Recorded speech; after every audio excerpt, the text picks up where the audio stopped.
Hello and welcome back to our series of interviews with viewers, amazing members all over the world. I'm absolutely delighted to welcome back Priscilla Montana and Danielle Wise from Cultural Awareness in the US. We spoke, I think it was about 2 months ago, because time just seems so weird, doesn't it? On the one hand, it seems like yesterday, and on the other hand, it seems like ages ago.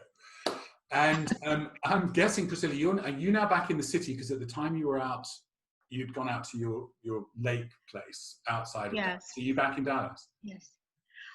Just for the weekend. Oh, we're still living at our lake house. Right. I had an appointment this afternoon. We're having some connectivity issues at the office. So I'm actually in our condominium in Dallas. Okay. But yes, we plan to stay at our lake house, which is about 60 miles outside of Dallas. Indefinitely until it seems appropriate to come back. You know, I don't really know exactly when we're going to open the office again. Every time that I think we might be getting ready, something happens. And of course, right now, Texas is in the midst of a huge surge of cases. So it's very challenging. That is my next question. How are things in the US and particularly in Texas? I have been, following the news, and I know there's been a resurgence. How are you all doing? Well, we're okay. I think it's very disconcerting. Texas is one of, I think, 33 or 37 states that have seen a huge resurgence in the numbers. And so, again, as I said earlier when we had our first podcast, I really feel that what we need is a national mandate to have everybody stay home, maybe shut down again for at least a couple of weeks. If not a national mandate, a state mandate. Because I honestly feel that we opened up too quickly. As soon as the bars and the restaurants opened, especially even up to 50% capacity, the numbers started rising just, so quickly, almost automatically. And now I'm not really sure how we're going to contain it. There's a huge debate going on about whether the children should go back to the classroom. And not only in Texas, but countrywide, colleges, universities, public, private schools, and some are saying, well, we'll install, plexiglass dividers. We will have them come in and maybe alternate and have some distance. Danny can speak more about that because she has 3 little ones that, she's trying to find out if they're going to go back to school. But, the repercussions are just huge for everything and everyone. Yeah, Danny, do you want to take that on? I mean, as you say, you can imagine that when we spoke last, you were kind of looking forward to schools opening up, maybe even this semester and certainly by September. Where do you think things are now? And are you getting a lot of guidance from the state about that? Well, not really. I mean, I think everyone is relying on their district and their school. I think it just came out this week from the Texas education that kids would go back to school, or they could also opt. I know, I think Dallas ISD, you can go back in person or opt to do virtual.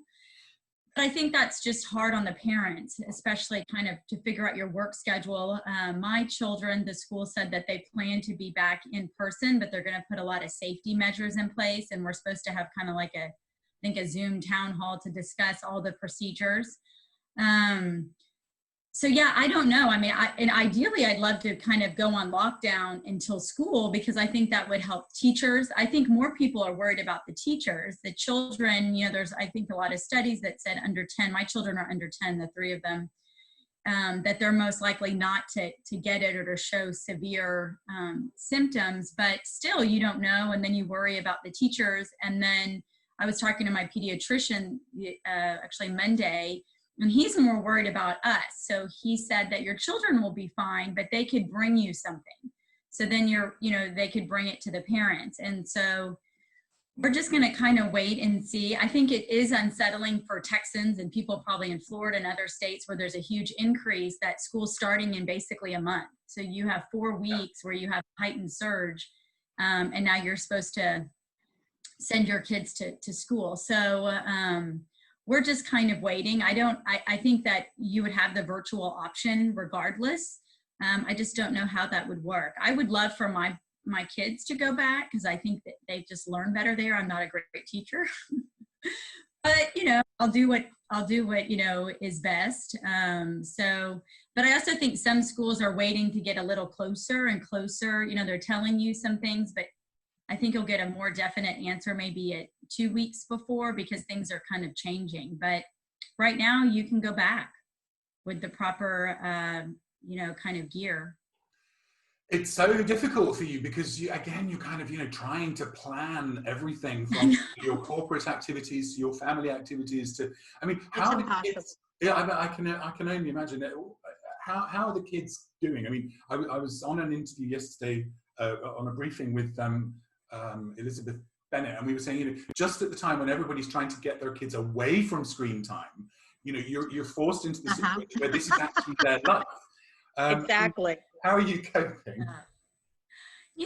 They're surprisingly, I have twins who are 7 and a 4-year-old, and they're surprisingly doing really well. They don't complain too much about it. We do have a pool, which in Texas is great. So we swim a lot. Right.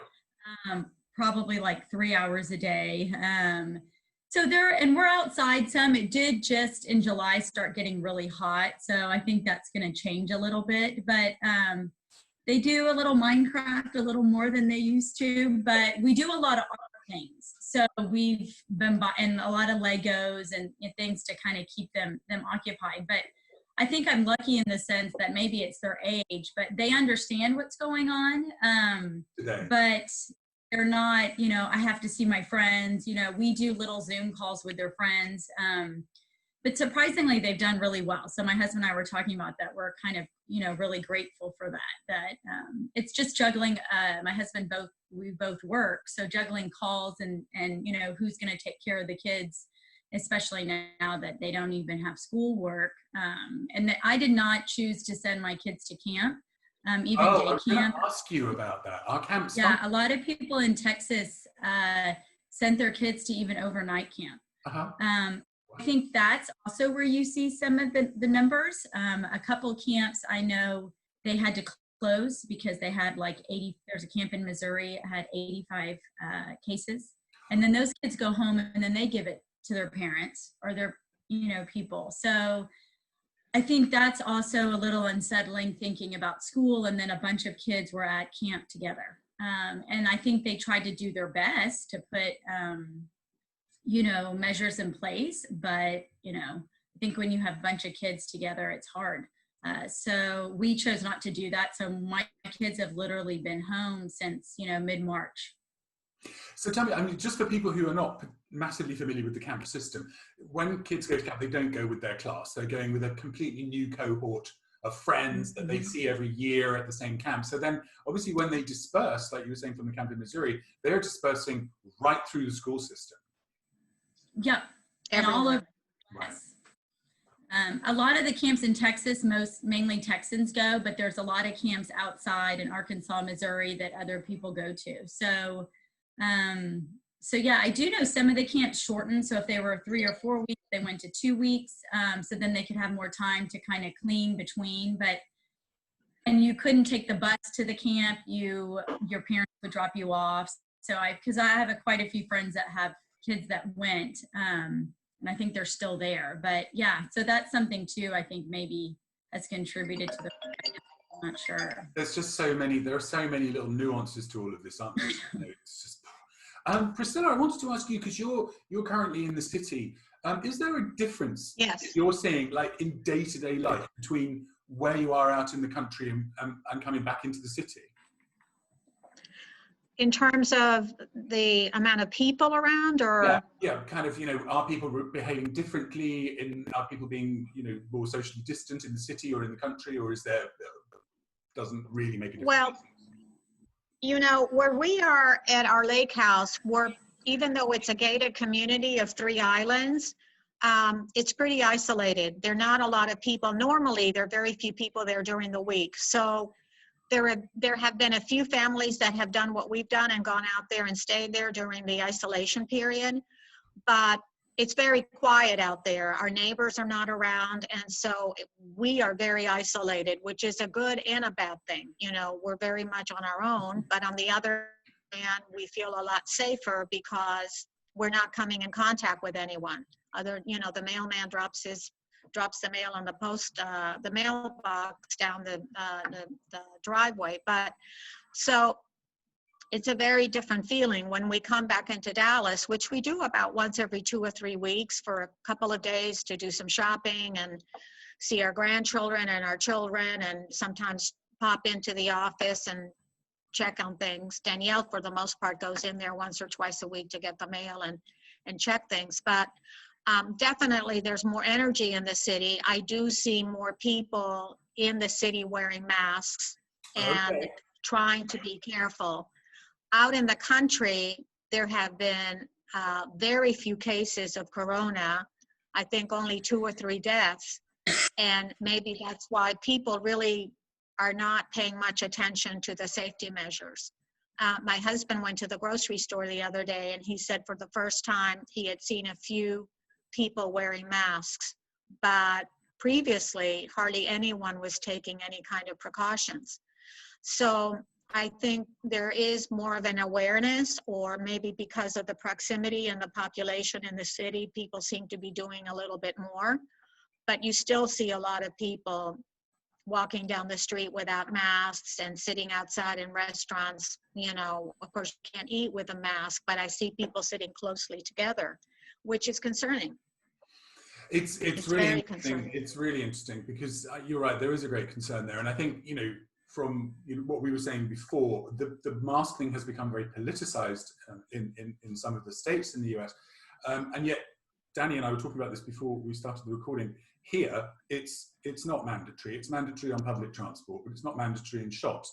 And I think this is where we all, in some ways, clear leadership, clear guidance would be good. If it's like, you must wear a mask. This is and just do it. Right, and just do it. And that's what's happening in most of Europe, but it isn't. And it's happening in Scotland, in the UK, but it's not happening here.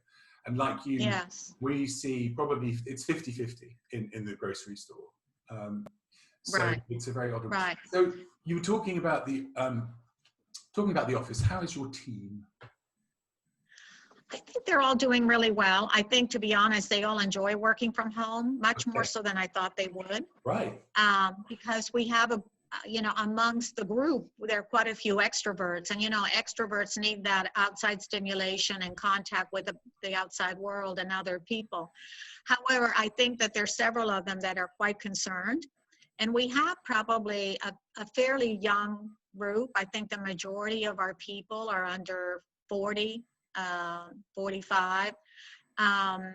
And so I think at first they were feeling sort of invincible, but they realized that this is really a serious thing. So they're being extra cautious. There have been 1 or 2 of our employees that live within walking distance of the office that pop in every once in a while to do some work there, because we have double screens on all the computers. Right. And it's something that if we end up staying indefinitely at home, we will make that available to them somehow to hook up to their laptops or have them take the PCs home. We haven't gotten to that yet because, again, we kept thinking this is going to be over in a few months or a few weeks. So we're having to revisit that, our plans. Yeah. But I think they're very grateful that we have not insisted. I'm sorry? No, I was just sorry, Danny. Go ahead, sorry. No, that I think they're all very grateful that we haven't insisted that they go back to the office. I think they're very anxious about it, and I don't want anybody taking unnecessary risks. So we're just going to wait it out as long as it takes. And Danny, you were going to come in there. I was just mentioning, I think also there's a little more flexibility for them. Some people had longer commute times, and so they're able to wake up and start working, and they can end a little early, or work in the evening if they need to do something with their kids. We have a couple people with small kids. And so it's been nice too, because if you have children in the school system, you're kind of waiting on the schools to determine if you could even go back to the office. Because if you're doing virtual learning, you kind of need to be home. So I think it's worked out for the most part. There are 1 or 2 people that will go in, I think, just to have kind of a change of scenery from their home. But yeah, we're really leaving it up to them. Luckily, most of what we do, we can do virtually. All of our trainings are virtual. Our destination services are virtual. Language trainings virtual. So it hasn't changed really. I guess the way we work changed a little bit in terms of the coordination, and then facilitating training is, we prepare just as we would for face-to-face. But we are, to your point about some of the locations, I think you mentioned before the call, you spoke to somebody in Vietnam, and we do a lot of training globally. And I know like Taiwan hasn't had a case, or maybe they've had 2 cases in 3 months. So we're getting requests for face-to-face training there.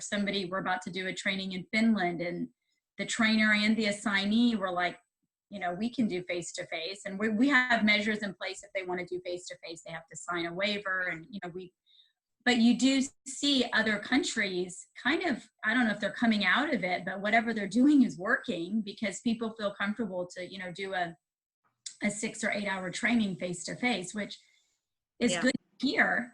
And it just shows, the global work is definitely picked up more than obviously kind of the work for people coming into the US. Yeah, it's interesting I talk to a lot of our trainers on a regular basis, and there are quite a few locations that are doing quite well.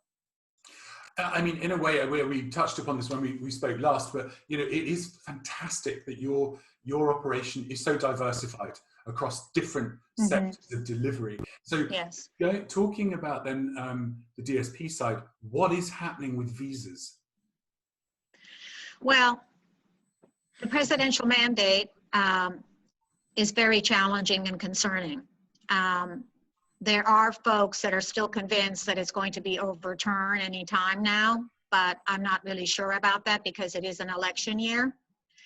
And from what I read, it is possible that he may even choose to extend it beyond December 31st, which would be even more difficult. It has affected us so far, but not as much as I anticipated. We looked at everyone because we have so many programs on hold, yes, literally hundreds. And we looked at the programs, and surprisingly, only maybe 20% are going to be directly affected because either they already had visa in hand or they are not scheduled to come till next year. Right. And or a couple of our clients, we've heard from them directly that are actually looking into alternative visas other than the ones that are blocked, which are the HA and L, I think. And a couple of them have been successful. I don't know how often they'll be able to be successful and how much they'll be able to, get that changed. So we're waiting it out, but it is concerning because, there was a slow turn business as it was because of Corona.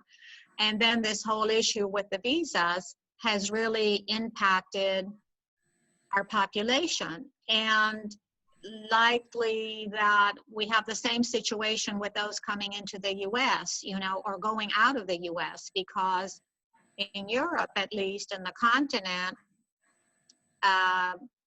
individuals from the United States, I believe they're allowing Canadians and Latin Americans, but individuals from the United States are not allowed to land or to travel there. So people that were planning on relocating or even going on look-see trips, all that's been put on hold until this Corona situation is under control. So we have the dual situation. It's really tough. It's very tough for obviously for our members in Europe as well. I think certainly in the UK, today the government dropped the requirement for 10-day quarantine, two-week quarantine for 60 countries, not including the US. Yes, the US, I didn't think so. They can still come into the UK, but there is a mandatory self-isolation for 14 days. So things are starting to move. I know, just anecdotally, our Prime Minister's father, I don't know whether this made the United States news, British people are not allowed to travel to Greece. We can go to France, we can go to Spain, we can go to Italy, but because Greece has had so few numbers and Britain has had such high numbers, they're saying, please stay away. Mm-hmm. Our Prime Minister's father has a house in Greece and flew through Frankfurt. Oh, no. Not really what you're meant to do. But Yeah, exactly. So The prime minister? Prime Minister That's pretty dad, appalling. yeah. That's pretty sneaky and pretty appalling. Pretty sneaky. It certainly made the press. So tell me, I mean, how are people feeling right now in the US? I think they're tired Yeah. of the whole situation and very frustrated. What do you think, Danny? Yeah, I think people are tired, and I think that's where some people are like, enough's enough. I'm going to live my life. I'm going to do what I want to do. Everyone's going to eventually. Exactly. There's a school of thought that everyone's going to end up getting it. So live your life. There's also a school of thought here that the fall and the winter could be worse because you already have, there's flu season and, so some people are just kind of doing what they want to do in the summer because they're concerned that we could go back down on lockdown in the fall. But I don't know. I think most people are just being more cautious. I think especially with the numbers, I'm thinking of like the people that I know. I think there's a lot of different schools of thought. I think people are just a little anxious because you don't know when it's going to end. And like Priscilla said, I think they're tired. It's been a lot because, especially with children, this is going on month 4, and it's hard just in your mental state. You're keeping your kids motivated, everyone engaged. And, we worry a lot about our team members. We want to keep them engaged. And, we also are aware that people have a lot of things going on personally. So, I think in Texas, it's a little uneasy because of the rise. So I am hoping, I think I mentioned Governor Abbott instituted, face masks, making it mandatory, I think like 2 weeks ago, which I think is going to be helpful. I think once we figure out the education about schools, I think that will give at least parents a little more direction and how to plan. But yeah, it's unnerving. It's very unnerving When it'll end. Yeah. It's very unnerving because, I have several single friends and they are also up in age, and it's difficult to spend 4 or 5 months, basically isolated on your own. And you don't know how to plan. My sister-in-law called me last night. They live in New York or in Manhattan, but they also moved to their lake house in the Poconos, and they've been there since early March. And she was saying, we're having to figure out, and they're there with their 2 daughters, spouses, and granddaughters. All in so a it's house. a full house and 2 dogs. Right. It's a pretty big house, but she's actually thinking that they may need to rent a larger house. As she said, if we're really looking at another winter here, she said, we're going to have to change things up a little bit. And it's very disconcerting that we're even at a point where we have to consider that might be a possibility. I know it's a new normal, but it's not a very pretty new normal. A very easy new normal. Absolutely, you're absolutely right. I mean, that's the thing, isn't it? That we kind of we all hoped that we would see an end to this after the lockdowns. We didn't anticipate, I'm sure governments did, I'm sure health agencies did, but as individuals, we thought the lockdown will solve it. We'll all come out of lockdown, things will start being normal. And now we're seeing this kind of protracted, lengthy, and for all of it, I think what's interesting, I was going to ask you, what is the debate about mental health beginning to happen in the US? It's not really happening here yet, but you mentioned the isolation, people being on their own, the uncertainty. Are people discussing this? I mean, I think that's one cause of the big debate for the schools, because there's a lot of children that need to go to school. They get their meals. They're not in the best home environment. So there's a lot of concerns for children. And so I think there is that, they're worried about children's emotional, mental state, their security at home, because they would go to school and, their teachers would check on them. And so, I see that, and like you're weighing, you could maybe risk going to school, but then there are other risks if they stayed home. Obviously this is in different, areas, but so I do think people are starting that debate, especially when you think about children, of what's doing best for them long term, and also just learning, are we going to have the children be behind? Because parents, I mean, I'm not a great teacher. I'm sure there's a lot of parents that are great teachers. I'm not one of them. And you do get concerned about that, so I think we're starting to see that. And I think people are worried about that because it's been such a long time. I think a lot, at least myself, I kept thinking the summer might be better. I had heard that it was hotter, so if we do lockdown, like you were saying, you have the summer months, it might just kind of get a lot better. So I think there is a concern that, at least like in Texas, it's increased and we're in the middle of one of the hottest months. So, but to answer your question, I think there's definitely starting to be, I don't know if it's a debate, but like a dialogue around realization. that. Yeah. It's very interesting. It's, again, we're thinking about the sort of long-term impact of this, and we've got to balance so many things. And when I was saying to you about interviewing our member Laurent Custobert in Vietnam has no cases, and so life is 100% back to normal. Everybody, he said it was actually quite nice during lockdown because the traffic Isn't that was amazing? so calm. It's incredible. He said now the traffic's back to being as chaotic as it ever was. Everyone's in the restaurants and the bars, and it's completely business as normal. But the country is sealed shut. So their ability to come out of this is, in its own way, very compromised. And unless they can come up with ways that investment can come in and people can move from other places. He said he was able to go to a very beautiful hotel up in the north of the country where I was last year for, I think, $70 a night, because they're desperate to get internal tourism going. So in a way, although this is terribly hard for the countries that have been really hard hit, as you mentioned about, whether this becomes a herd immunity issue, those countries will open quicker. So what a debate to have as a leader. I know. It's tough. I don't know what the answer is, I don't know. It's really tough.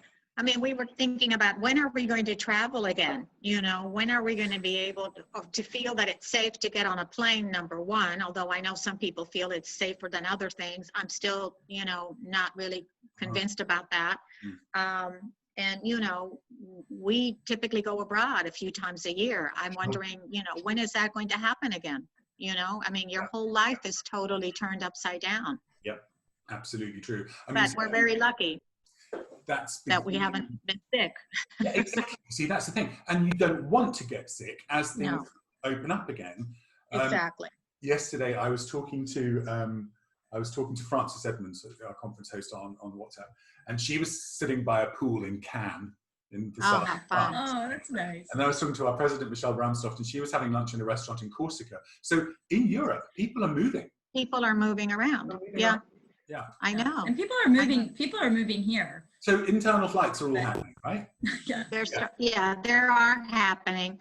One of the challenges is that as people go to beaches, I mean, Florida and California are devastated because, spring break came and the summer season came, and people started saying, oh, it's getting better, we'll be fine. And then all of a sudden, they're among the states besides Texas that has seen a huge rise in cases. So it's affecting every part of the economy, every part of family life, every part of any kind of community activity, business activities. You have to stop and think before you do anything.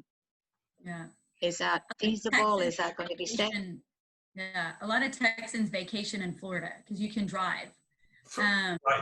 Yeah, sure. So it's far, but it's not that far. And so I'm also wondering if that's one reason, a lot of people went to Florida in June and then they came back to Texas. So, I wonder if there's a correlation also between the two states in that sense. I don't know, but I do know a lot of people went and rented houses just to, do something different. Get away. You need to, do stuff with your kids, different changes. I'm hoping to drive to Colorado in August, just to change the scenery if they let us in and everything's still fine. And that's not on the I mean, states are not talking about closing their individual borders, or is that? Not yet, no. No. No, it may come to that, but Danielle has a situation where she's going to her husband's family home, so it's more protected and safe. Sure. They're not staying in somebody else's house or a hotel. Otherwise, it would be very risky. Some states are saying, I think, you know, like New York, New Jersey, I think, you know, if you're coming from one of the hot states, which would be like Texas, Florida, I think you have to maybe quarantine. Quarantine, Massachusetts, Maine. Oh, really? Yeah, so 14 days. They're trying to put some, after the surge, I think, you know, New York worked really hard to get their numbers down. Yes. So, and New Jersey. And so I totally see that, you know, they need to be. It makes sense. It's the only way. Yeah. It is. It is. I mean, certainly what we're seeing here in the UK is local citywide lockdowns. One of our large cities, Leicester, population 2.5 million, was locked down again for a minimum of 2 weeks. And I think we will see that. Yeah. Yes. Yes. I think it's going to have to happen. It's the only way to keep it some type of control on it. I don't know. It's a whole new world. It's a whole new world. So tell me, on that score, because it is all very worrying, what are you doing to stay positive and, you know, feel good about life? Work-wise or personally? Right. I think that for me, we try to have Zoom calls as often as possible with our grandchildren that, you know, we adore and we miss. And we have gotten together at our lake house with Danielle and her children for the day. And our other daughter, who is single, and she comes along.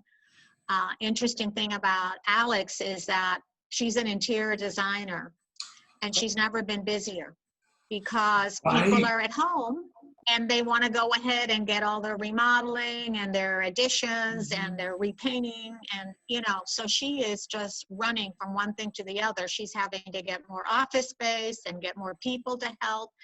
It never even occurred to me. So her business is thriving.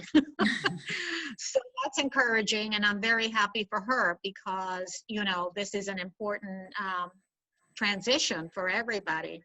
But I think for me, there are moments when it's a little depressing, but most of all, I think about how fortunate we are and how grateful I am that we have our lake house and that everybody in our family is safe. But also, I keep saying to myself, this isn't going to last forever. We will get through this, you know, we will get through it. It might take longer than we anticipated, but it will be okay. We'll get through it. It's the only thing. And I tell my staff that as well, you know. I think they're all doing pretty well. They're all enjoying their work from home, and they're seeing some family when they can. Some of them get together for social distance walking every once in a while with those that live close together. But you just have to keep reminding yourself that this is really temporary, no matter how long it's taking. Wise words, Priscilla. Thank you very much. That's made me good. But I agree with you entirely. I think connection through Zoom, connection through seeing friends, seeing family, staying connected with our colleagues around the world, and understanding that it will come to an end. It is, exactly. You know, it's not really very nice, and none of us wanted to go through this, but exactly. we are all going through it at the same time. And like exactly. you said, I think to myself, wake up in the morning, and then you think, no, hang on, I've got a garden. There's plenty of food, and I can go for a walk around the countryside, and it will come to an end. So exactly. I agree with you entirely. Exactly. On that positive note, I would love to do this again in a couple of months. Let's keep these. Yeah, hopefully it's all changed. That would be great. Let's hope so. We'd love to. Yeah. We'll be back at the office. Everything will be different. The kids are in school, and yes, you know, that's great. Fantastic. Yeah. We'll let's hope so. Absolutely. In the meantime, thank you so much, Dom. It's a great pleasure to see you, as it always is. In the meantime, stay safe and stay well, and we'll catch up. Thank you. You too. You as well. Lovely. Be careful. Our best to tab. Take care. Have a good afternoon. Bye-bye. Thanks. Bye. Bye-bye.